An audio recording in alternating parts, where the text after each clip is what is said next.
To really go to the root of it, I think you would have to start. I would say when I was 8 years old. Sammy Davis Jr. introduced me to Quincy Jones. I'll never forget it. And that I heard him say something like that, and I just tucked it away subconsciously and never mentioned it. This is my first time mentioning it publicly. But I never thought about seeing Quincy again. So years later, Motown was preparing to do this movie called The Wiz. And it was with Diana Ross, myself, Nipsey Russell, and Horn. Barry Gordy recommended that I should play the Scarecrow, so I did. So we made this film, and I enjoyed it. And Quincy Jones happened to be the man who's doing the music. And now I've heard of Quincy before when I was in Indiana as a child because my father used to buy jazz albums, and I knew him as a jazz musician. Rod Temperton came in the studio, and he came with this killer. He's this little German guy from Worms, Germany. This little white guy from Worms, Germany comes with this and this whole melody and the chorus rock with you. Wow. So when I heard that, I said, okay, I have to really work now. So I first thing I presented was Don't Stop Till You Get Enough, and that's the one I wrote for. I wrote Don't Stop Till You Get Enough, and I think it was, how many did I do? I think I did 3 or 4 on Off the Wall. I'll think of them in a second. So every time Rod would present something, I would present something, and we formed a kind of friendly competition. But I love working like that because I used to read about how Walt Disney used to, if they were working on Bambi or any animated show, they'd put a deer in the middle of the floor and make the animators kind of compete on different styles of drawing the deer. So whoever had the most stylized effect that Walt liked, and he would pick that, and they would kind of compete. It was like a friendly thing, but it was competition because it breeds higher effort. So whenever Rod would bring something, I would bring something. He would bring something, I would bring something else. I always want to do music that influence and inspire people, each generation. I mean, well, let's face it. I mean, who wants mortality? I mean, everybody wants immortality. You want what you create to live, be it sculpture or painting or music or composition. Like Michelangelo said, you know, I know the Creator will go, but his work survives. That is why to escape death, I attempt to bind my soul to my work. That's how I feel. I give my all when I work. Because I wanted to just live and just give all that I had, you know? Yeah, it has to be that. What I do is when I work, I'll do a raggedy, rough version, just to hear the chorus, see how much I like the chorus. If it works for me that way when it's raggedy, then I know you really go in it. That's at home. Is it? That's Janet, Randy, me. Really? Yeah. Wow. Janet and I are going, who? There it is. The dance was very important because we had a, Quincy calls me a nickname. Smelly. Smelly came from because, well, Spielberg calls me that because, especially then, I say some swear words now, especially then you couldn't get me to swear. So I said, that's a smelly song. I mean, so great. You're engrossed in it, and so he would call me Smelly. Working with Quincy is just wonderful because he lets you experiment and do your thing, and he's genius enough to stay out of the way of the music. And if there's an element to be added, he'll add it. And he hears these little things, like for instance in Billie Jean, I came with this piece of a bass lick and the melody and the whole composition I brought. But then from listening, he'll add a nice riff. I mean, ever since I was a little kid, I used to always study composition. And it was Tchaikovsky that influenced me the most, I think. Of course, Debussy, who I love very much. But I love, like, if you take an album like Nutcracker Suite, every song is a killer. Every one.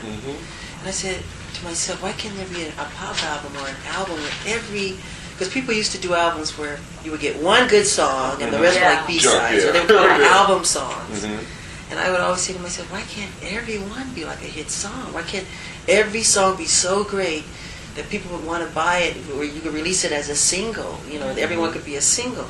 So I always tried to strive for that, and that was my purpose for the next album.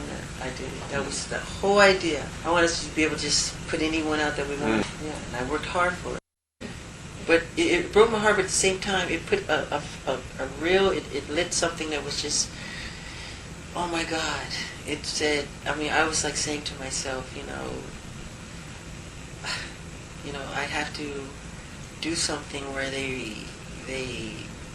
it's refused to be ignored. I mean, and I came with the Thriller, and every time I was trying to always outdo myself, and Billie Jean, they said we won't play it. So Walter Yetnikoff, who was president of Sony at the time, he said, okay, we're pulling Streisand, we're pulling we're pulling Chicago, and when they played it, it set the all-time record.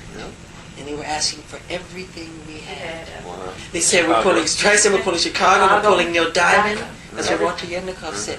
And after they played it, they were knocking our door down because it brought in. Then Prince came. It opened the door for Prince and all the other black artists who, because it was 24-hour heavy metal, which is a potpourri of crazy images. Right. And they came to me so many times in the past, and they said, Michael, if it wasn't for you, there would be no MTV. They told me that over and over personally. I was at the studio editing Beat It. And for some kind of way, I happened to be at Motown studio doing it. I had long left the company in Motown. I was in, and I was there, and Susie Ikeda, who was a sweet, lovely Japanese lady who I adore. This is the lady who used to, when I was a little boy at Motown. She used to her job was to keep my head in the microphone. When I had a little apple box with my name on it, Michael Jackson. And this little Japanese lady's job was to keep my head in there because I like to dance when I sing. So she kept my head in the microphone. She happened to be at the studio, and she asked me when I was working. I said, I'm editing this thing I just did. It was Beat It. And she watched it, and she said, she was catatonic. She said, oh my God. Some kind of way she told Barry Gordy, I think something happened with that. So they were happening to do, getting ready to do something with the Motown anniversary. And Barry Gordy came over and he asked me, did I want to do the show? And I told him no. I told him no. I said no because the Thriller the Thriller thing I was building and creating something I was planning to do, and he said to me, what is the anniversary? I said, and this is what I said to him. I said, okay, I will do it. I said, but this is what I said, and he's very well. I said, I will do it if you, because I know it's all Motown artists and it's all Motown songs. I said, you have to let me do, I said, the only way I'll do it if you let me do one song that's not a Motown song. He said, what is it? I said, Billie Jean. He said, okay, fine. I said, you'll let me do Billie Jean? He said, yes. I said, okay, fine. So I remember I had like 2 or 3 days or something, and I rehearsed and choreographed and dressed my brothers. I choreographed them for the piece and picked the songs and the medley. Not only that, you have to work out all the camera angles and I direct and edit everything I do. Every shot you see is my shot. I'm not joking. Let me tell you why I have to do it that way. I have 6 cameras. 1, 2, 3. Because when you're performing, I don't care what kind of performance you give, if you don't capture it properly, the people will never see it.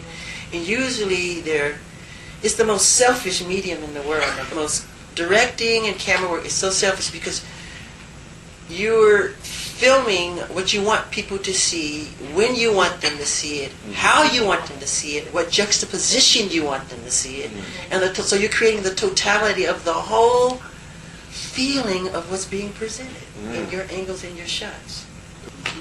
So I had to set the camera, set the angles, edit it. Suzanne DePazno, I go in and I edit every angle, and because I know what I want to see. I know when I want to go to the audience. I know when I want to come back. And because I know the emotion that I felt when I performed it. I try to recapture that same emotion when I cut and edit and direct. That's the idea.